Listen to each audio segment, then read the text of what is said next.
सुल्तान महमूद गजनवी एक बहुत बहादुर और आदिल बादशाह था। बहादुरी के साथ साथ वो अपनी नेकी, रहम दिली और इंसाफ पसंदी की वजह से भी मशहूर था। उसकी आदत थी कि वो भेस बदलकर रात के वक्त शहर की गलियों और कोचों का चक्कर लगाया करता था, ताकि रियाया के हालात से बाखबर रहे और उनकी तकलीफों का अंदाजा कर सके। एक रात वो इसी तरह शहर का गश्त करते हुए एक सुनसान और वीरान मकाम पर जा पहुंचा। वहां उसने देखा कि 4 आदमी आहिस्ता आहिस्ता आपस में बातें कर रहे हैं। सुल्तान उनके करीब गया और बोला, भाइयों, यहाँ क्या कर रहे हो? उन्होंने बेधड़क जवाब दिया, मियाँ, हम चोर हैं और चोरी के मुतालिक सलाह मशवरा कर रहे हैं। फिर तो तुम मेरे साथी हुए। अगर मुनासिब समझो तो मुझे भी अपने साथ शामिल कर लो।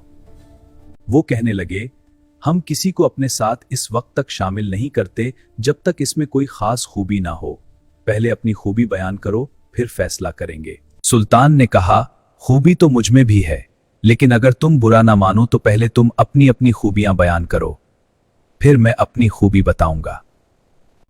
एक चोर बोला, मेरी खूबी यह है कि मैं सूंघ कर खजाने की जगह मालूम कर लेता हूं, चाहे वो पहाड़ के गार में हो या जमीन के अंदर।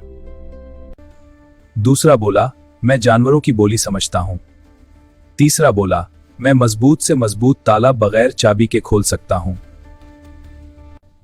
चौथा बोला, मैं जिस शख्स को एक बार देख लूं, चाहे अंधेरे में ही क्यों ना हो, दोबारा देखने पर फौरन पहचान लेता हूं।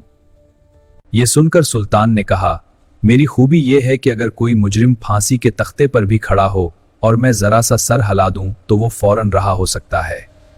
चारों चोर हैरान भी हुए और खुश भी। कहने लगे, तुम तो हम सबसे बढ़कर निकले, अब हमें किसी बात का डर नहीं।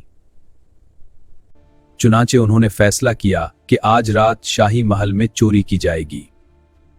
रास्ते में एक गली से गुजरते हुए एक कुत्ता भौंका। सुल्तान ने पूछा, ये कुत्ता क्या कह रहा है? जानवरों की बोली समझने वाला चोर बोला, ये कह रहा है कि तुम पांचों में से एक सुल्तान है। भला हम में से कौन सुल्तान हो सकता है?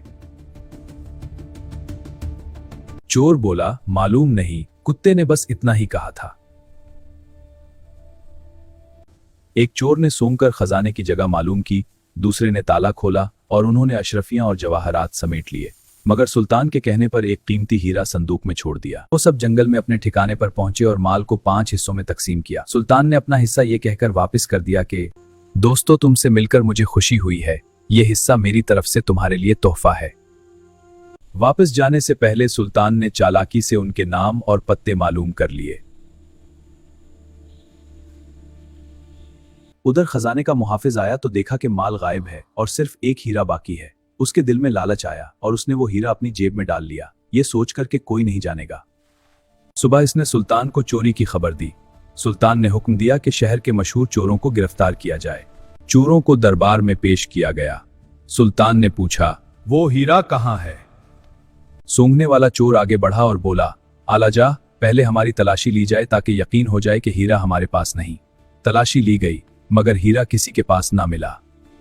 फिर चोर ने कहा, हीरा उसी दरबार में मौजूद है। मुहाफिज खजाना की खुफिया जेब में एक डबिया है, हीरा उसी में है। डबिया निकाली गई तो हीरा बरामद हो गया। मुहाफिज का रंग फक हो गया। सुल्तान ने उसे गिरफ्तार करवा दिया और फरमाया, उसे गिरफ्तार करो। फिर सुल्तान ने चोरों की तरफ देखकर मुस्कुराकर कहा, तुम सब आजाद हो। सुल्तान की इस मेहरबानी का चोरों पर गहरा असर हुआ और उन्होंने आइंदा चोरी छोड़कर नेक जिंदगी गुजारने का अहद किया।